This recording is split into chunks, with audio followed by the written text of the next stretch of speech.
Hello students, आज की इस वीडियो में हम लोग डिस्कस करेंगे अगली terminology which is income.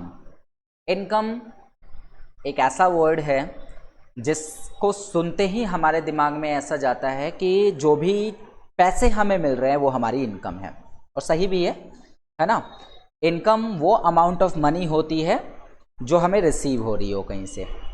The amount of money, property and other transfers of value receive over a set of period of time in exchange for service और products। देखो, वर्ड थोड़े टेक्निकल ज़रूर हैं, भाषा थोड़ी टेक्निकल ज़रूर है, लेकिन मैं इसे आसान भाषा में आपको समझाने की कोशिश कर रहा हूँ। द अमाउंट ऑफ मनी, पैसों का वो अमाउंट, मतलब पैसों का वो हिस्सा, या किसी प्रॉपर्टी। देखो, अब यहाँ पे बात आपके समझ में आई कि ज़रूरी नहीं है पैसे की ही इनकम हो, कोई प्रॉपर्टी भी मिल सकती है, वो भी हमारी इनकम होती है। And other transfers of value, या कोई भी ऐसी वैल्यू, कोई भी ऐसी अमाउंट जो हमें मिल रही है, कोई पैसा, कोई प्रॉपर्टी, या कोई भी ऐसा अमाउंट लाइक सैलरी या फिर रेंट या कमीशन, ये सारे इनकम होते हैं।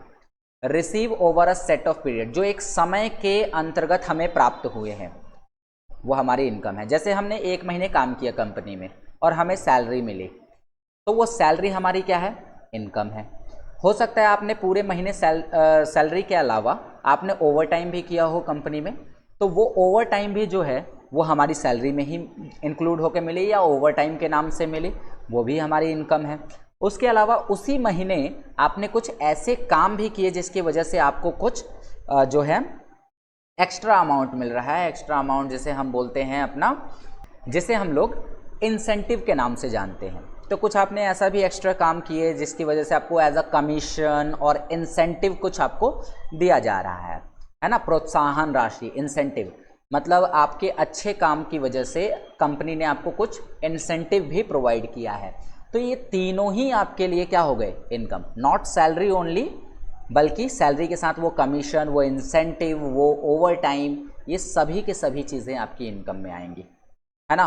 तो एक समय के अंतर्गत आपने जो भी अपनी सर्विस प्रोवाइड की या जो भी आपने प्रोडक्ट अपने दिए, उसके बदले में प्राप्त जो अमाउंट ऑफ मनी है वही आपकी इनकम होती है। आई होप कि आपको ये बात अच्छे से क्लियर हुई होगी। नहीं हुई, दोबारा से वीडियो को देखिए और हिंदी में जो लिखा है उसे भी ज़रूर पढ़िए।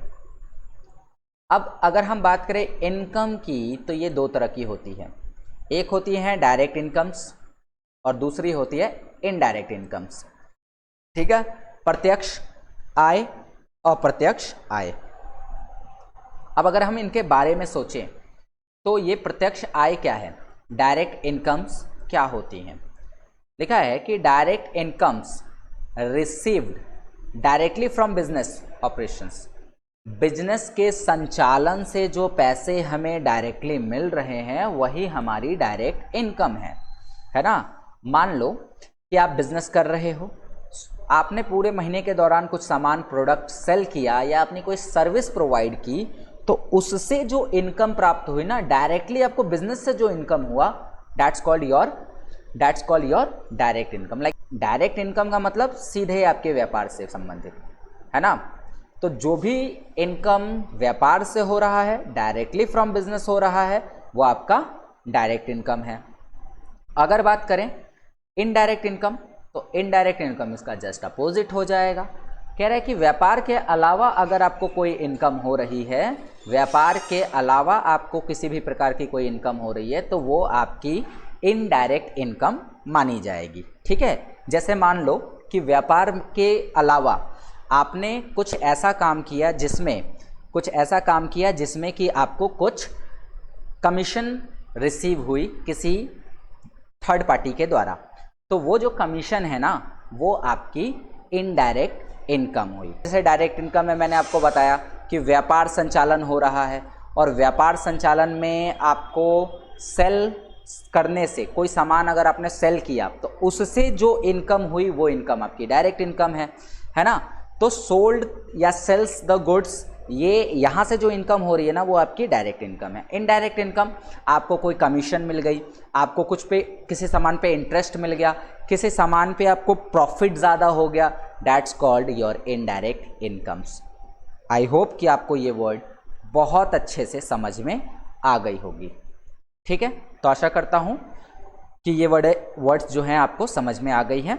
तो चलिए आज की वीडियो में बस इतना ही। आपसे उम्मीद करता हूँ कि आप इनकम वर्ड को अच्छे से क्लियर करके आएंगे अगली क्लास में।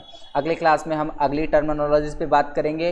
इससे पहले कि जितनी भी क्लासेस है प्लीज़ उनको देख लीजिए, क्योंकि उनके अंदर आपको हर एक वर्ड को अच्छे से बताया गया है।